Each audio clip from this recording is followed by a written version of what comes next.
Kristen mendirikan tenda darurat di Cianjur untuk menyalurkan bantuan yang mereka tahu korbannya ini orang-orang Islam semua. Dirobohin, dirobek-robek tendanya.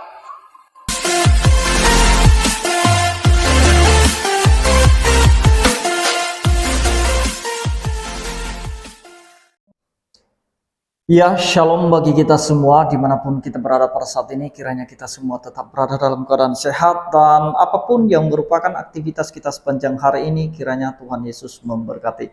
Dan kembali berjumpa lagi di channel kita ini, yaitu Zimayan Yasin. Terima kasih buat teman-teman semua dan juga para sahabat yang sudah mendukung perkembangan channel ini dengan setia. Dan kiranya kita tetap menggunakannya untuk menjadi berkat bagi semua orang. Nah teman-teman, pada video kali ini saya membagikan kepada kita semua ada satu cuplikan video di mana isinya adalah seorang ustadz yang menanggapi kekerasan yang dilakukan oleh kelompok-kelompok intoleran dan juga ormas-ormas tertentu, di mana tindakan mereka yang sangat intoleran itu teman-teman, itu membuat umat beragama bisa terpecah belah. Nah teman-teman, dan ini bisa kita simak nanti bagi kita supaya kita jangan mau dihasut, jangan mau diadu domba oleh kelompok-kelompok tertentu demi kepentingan kelompok mereka.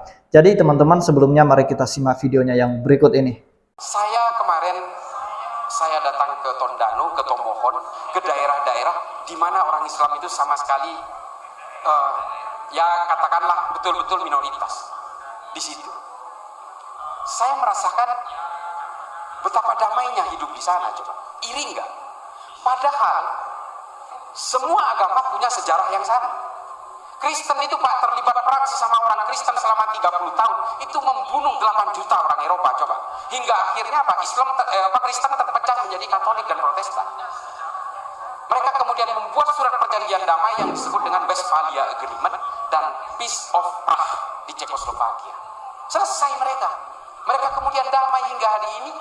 Kalaupun banyak sekte-sekte, banyak firqoh di dalam Kristen, ada Yehova, ada Ortodoks dan sebagainya, ada Koptik, ada Maronit, macam-macam aliran, ada Mormon. Ini kan macam-macam di kelompok mereka. Pernah nggak mereka itu saling berperang sesama mereka? Kecuali perang antar negara. Nggak pernah, Pak. Di Manado itu saya betul-betul merasa tentram. Saya leluasa Jumatan kemana-mana, banyak masjid. Saya bahkan numpang sholat di sebuah restoran tempat saya makan itu. Saya santai aja di situ, ada musolahnya. Padahal ini Islamnya segelintir. Restoran di sana besar, tempat nongkrongnya orang-orang Manado di situ. Saya sholat di situ, ada musolahnya. Saya iri dengan kejadian-kejadian seperti itu. Sementara orang Kristen mendirikan tenda darurat di Cianjur untuk menyalurkan bantuan yang mereka tahu korbannya ini orang-orang Islam semua. Dirobohin, dirobek-robek tendanya. Kalau caranya begini, siapa yang mau tertarik kepada Islam? Kita semua hari ini terbius oleh angka pemeluk Islam. Karena apa? Orang mau pakai KB. Anaknya 6, 8. Jadi kalau naik motor itu benar-benar sampai ke plat nomornya ya. Artinya apa? Kita masih bangga dengan kualitas Islam yang kuantitatif. Kita bangga dengan Islam karena dengan hasil-hasil sensus. Kita bangga dengan Islam karena persoalan statistik, bukan kualitas. Kita hari ini betul-betul bangga dengan jumlah pemeluk, bukan dengan kualitas pemeluk. Padahal Islam itu pernah mengalami masa jaya ketika Islam mengenal ilmu pengetahuan. Nih, tolong catat. Ini bagian yang terakhir yang ingin saya sampaikan. Kalau ingin menjayakan Islam, jayakan Islam dengan ilmu pengetahuan. That's it. Kita melahirkan Al-Biruni, Al-Kindi, Al-Khawarizmi, Ibnu Rus, Imam Ghazali, Ibnu Sina, Abdinuri, semua kita lahirkan. Yang menciptakan angka 0 dalam matematika, Al-Khawarizmi. Coba bayangin. Yang menciptakan angka 0 dalam matematika ini adalah seorang pemikir Islam, seorang polimer Islam bernama Al-Khawarizmi. Kata-kata algoritma itu dari Al-Khawarizmi. Algoritma. Akhirnya jadi algoritma, itu dari nama Al-Khawarizmi. Yang menciptakan ilmu kedokteran yang dipakai rujukannya hingga hari ini, tentang bagaimana manusia memasukkan makanan, dicerna dalam lambungnya lalu keluar menjadi feses. Ini adalah konsep-konsep awal Ibnu Sina. yang menciptakan kamera dalam handphone kita. Ini ditulis paling awal dalam Al-Haya, nama kitabnya. Lalu dibawa ke Jerman, kemudian dibudidayakan oleh pemikir-pemikir Jerman, jadilah kamera seperti hari ini. Tapi yang dikenal apa? Yang menciptakan kamera orang Jerman. Padahal konsep awalnya di dalam kitab yang namanya Al-Haya, kitab kehidupan. Konsep kamera pertama, bagaimana manusia bisa merekam suatu kejadian dan disimpan untuk dilihat di masa depan. Itu sudah ada di situ konsep. Dan yang menemukan ordo-ordo tumbuhan, yang mengklasifikasi tumbuhan, ini nama kitabnya An-Nabat. Yang menulis adalah Abu Bakar Ahmad Ad-Dinawari. Sehingga kemudian berusaha dikembangkan di Eropa, lalu terciptalah ilmu-ilmu virus, patologi dan sebagainya. Ini Islam daya sekali pada zaman itu. Konsep-konsep bernegara, Ibnu Khaldun dalam Al-Muqaddimah ini diusung oleh John Maynard, Adam Smith, John Locke, sehingga menciptakan rumusan demokrasi modern hari ini. Konsep Al-Asobiyah itu adalah konsep dasar dari demokrasi modern hari ini. Coba, indah sekali pertukaran keilmuan. Konsep bela negaranya Abu Bakar Ahmad Ad-Dinawari diusung ke Eropa, dijadikan rumusan baru oleh salah seorang filsuf Jerman bernama Jürgen Habermas dengan teori Verfassung Patriotismus. Baca semua bukunya supaya kita tahu sanad-sanad ilmu, baik yang diciptakan oleh orang Islam maupun non-Islam. Semuanya ada sanadnya. Coba, pemikir-pemikir di Eropa yang merumuskan tidak percaya adanya Tuhan pun itu dari pemikir-pemikir Islam. Pemikiran tentang ateisme pertama itu justru muncul di Arab dari pemikir Islam yang akhirnya murtad. Namanya Abul A'la Al-Ma'arri, Ibnu Al-Mukaffa, Abu Bakar Razi. Ini pemikir-pemikir orang-orang ateis yang kemudian diusung menjadi konsep-konsep Feuerbach, konsep-konsep Ernest Bloch, konsep-konsepnya Karl Marx dan sebagainya, konsep-konsepnya Nietzsche dan sebagainya. Ini munculnya dari Abu A'la Al-Ma'arri dari Arab. Mulai dari urusan tidak percaya kepada Tuhan sampai yang percaya kepada Tuhan, semuanya dari kita. Islam itu betul-betul jaya pada masanya. Pemikiran-pemikiran perdebatan antara Imam Ghazali dalam Tahafud Al-Falasifah yang kemudian dibalas oleh Ibn Rus dalam Tahafud At-Tahafud, kemudian disatukan menjadi satu buku oleh Thomas Aquinas dalam Summa Theologica. Dari Islam semua.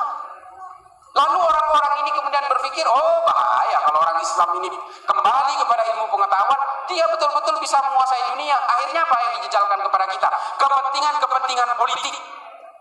Dan dengan politik orang Islam terpecah belah, bisa saling bunuh satu sama lain, bisa berperang satu sama lain, seperti sejarah dari agamanya sendiri. Dan kita semua hari ini terpancing. Oknum habaib lebih mementingkan transaksi-transaksi gelap politik, mengerahkan orang-orang yang masih menghormati para habaib, berkumpul di Monas, hanya demi kepentingan-kepentingan politik, memecah belah NU di berbagai kantong-kantong NU. NU ini musuhnya banyak Pak, bukan hanya kelompok-kelompok seperti FBI ini. Kelompok Wahabi juga ingin menghajar NU habis-habisan. Kelompok Khilafah ingin menghajar NU habis-habisan. Karena semua tahu, tonggak dari bangsa ini adalah Nahdlatul Ulama. Nahdlatul Ulama tumbang, semuanya tumbang. Makanya kita harus menyadari itu. Bapak Ibu sekalian, mohon maaf kalau saya sedikit berapi-api kalau persoalan ini. Karena memang saya nggak bisa pelan. Kalau pelan nanti saya sendiri yang ngantuk. Madura, bukan, saya ini Madura penakut. Kalau saya Madura pemberani, saya udah jualan sate di Kalimantan. Jadi Bapak Ibu sekalian, para alim, para ulama, para masyayikh, para habaib, satu pesan saya yang terakhir bahwa kita ini dituntut oleh Allah supaya kita saling menghargai, supaya kita menjunjung tinggi kemanusiaan dan selalu menciptakan kedamaian. Karena konsep perbedaan ini datangnya dari Allah. Konsep dibuat secara bersuku-suku dan berbangsa-bangsa ini adalah sunnatullah, dan kita harus menyadari bahwa apapun agamanya, apapun sukunya, semua manusia diciptakan oleh Tuhan yang sama. Ini tolong diingat-ingat. Apapun agamanya, apapun sukunya, semua manusia ini diciptakan oleh Tuhan yang sama. Jadi dengan beragama kita harus tetap menjunjung tinggi kemanusiaan dan juga menciptakan serta menjaga kedamaian. Nah, jadi itu dia videonya teman-teman, kita sudah mendengarkan. Kenapa saya bagikan ini kepada kita semua, supaya kita tahu sebagai non-muslim bahwa tidak semua saudara-saudara kita yang muslim itu intoleran, tidak. Tetapi itu hanya segelintir orang, sekelompok orang. Dan alasan yang keduanya adalah supaya saudara-saudara kita yang muslim dan juga yang non-muslim, supaya ketika mereka menonton ini, mereka bisa menjaga ya toleransi antara umat beragama dan tidak terhasut oleh kelompok-kelompok tertentu yang melakukan tindakan-tindakan intoleran, teman-teman ya. Jadi mari kita tetap menjaga kebersamaan. Memang perbedaan itu sebenarnya indah, teman-teman. Kalau kita bisa melestarikannya, bisa menjaganya dengan baik, kita pasti akan bersuka cita. Jadi teman-teman, kita tahu bahwa di beberapa waktu yang lalu terjadi di Cianjur, di mana ada sekelompok orang yang melakukan tindakan intoleran ya. Mereka mencopot label gereja yang ada di tenda, dan kemudian juga mereka mengkritik mengenai Indomie yang diberikan oleh berbagai pihak.